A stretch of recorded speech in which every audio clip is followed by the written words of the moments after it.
మహాకుంభాభిషేకం 4వ తేదీ మార్చి ఉదయం బ్రహ్మముహూర్తంలో ప్రారంభమై 8వ తేదీ సాయంత్రం గోధూళి సమయంలో సాయం సంధ్యా వేళ పూర్ణాహుతితో పూర్తవుతుంది.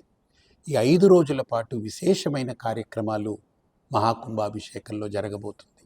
అందులో ప్రధానంగా 11,000 కలశలతో భారతదేశంలో మొట్టమొదటిసారి ఇలాంటి కలశల్ని రూపొందించి, ఇది పూర్తి ఇత్తడి పుత్తడిగా ఉండే అమ్మకి కనీసం ఒక 11,000 ఇత్తడి కలశలతో దీన్ని తయారు చేస్తున్నాం. బ్రాస్ తోటి తయారు చేయిస్తున్నాం. కాబట్టి ఇది ప్రతి ఒక్కరి ఇంట్లో ఉండడం అనేది విశేషం. అయితే దీని మీద మనందరికీ కొన్ని ప్రశ్నలు ఉదయించకపోవచ్చు కూడా. కానీ ఆ ప్రశ్నల్ని నేనే మీకు ముందుంచి దాన్ని నివృత్తి చేస్తాను. మొట్టమొదట మీ పేరిట మీ నామగోత్రాలతో ఈ కలశాన్ని ఆవాహన చేసి సుగంధ ద్రవ్య జలాలతోటి 3 రోజులు పెట్టి అర్చన చేస్తాం. ఈ ఐశ్వర్య కలశాన్ని, దీనికి ఐశ్వర్య కలశము అనేటువంటి ఒక నామకరణం చేశాము. దీన్ని అర్చన చేసి ఆ తదుపరి ఈ కలశాలతో అభిషేకం చేస్తాం. ఏ దాతలైతే ఈ కలశాల కోసం నామగోత్రాలనిచ్చి నమోదు చేయించుకున్నారో వారందరికీ 6వ తేదీన కుంభాభిషేకం రోజున ఈ కలశలు వాళ్ళకి ఇవ్వడం జరుగుతుంది.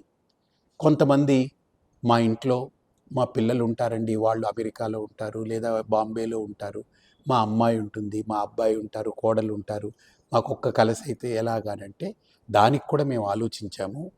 ఇక్కడ 4 దేవతలకి కూడా అభిషేకం చేసి 4 కలశలు కూడా మీ ఇంటికి అందించేటువంటి సౌకర్యం కూడా ఏర్పాటు చేశారు. కాబట్టి దాని పూర్తి వివరాలు మీరు తెలుసుకోవచ్చు. మొట్టమొదటిది 4 దేవతలకి అభిషేకం చేసి 4 కలశాలని మీరు మీ ఇంట్లో పెట్టుకోవడం కాకుండా మీ అబ్బాయి కోడలు ఉన్న ప్రాంతంలో వారింట్లో కూడా పెట్టండి. అలాగనే అమ్మాయి అల్లుడు ఉన్నటువంటి ప్రాంతంలో పెట్టండి. ఒకవేళ అందరూ కలిసి ఒకే చోటు ఉన్నారు అని అంటే అద్భుతం, ఒక కలశ పెట్టుకోండి. లేదు కారణాంతరాల వల్ల వాళ్ళ విధులు నిర్వహణలో భాగంగా ఎక్కడెక్కడో ఉంటున్నటువంటి కుటుంబాలు కాబట్టి వారింట్లో ఈ కలశ ఉండడం సర్వశ్రేష్టమని నా ప్రగాఢమైనటువంటి నమ్మకమే కాదు, ఒక దృఢమైనటువంటి సంకల్పం. ఇది ప్రతి ఒక్కరింట్లో ఉండదగ్గ మహాకలశం, ఐశ్వర్య కలశం.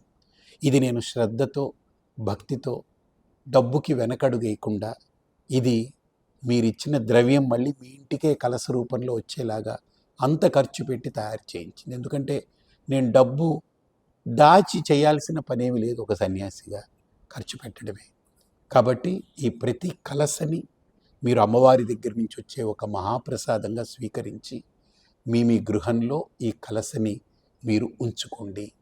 దాని యొక్క పూర్తి వివరాలు, దీనిపై ఏదైనా అనుమానాలు ఉంటాయి కాబట్టి ఆ అనుమానాలు, ఆ సంశయ నివృత్తి తప్పకుండా నేను చేస్తాను. స్వస్తి.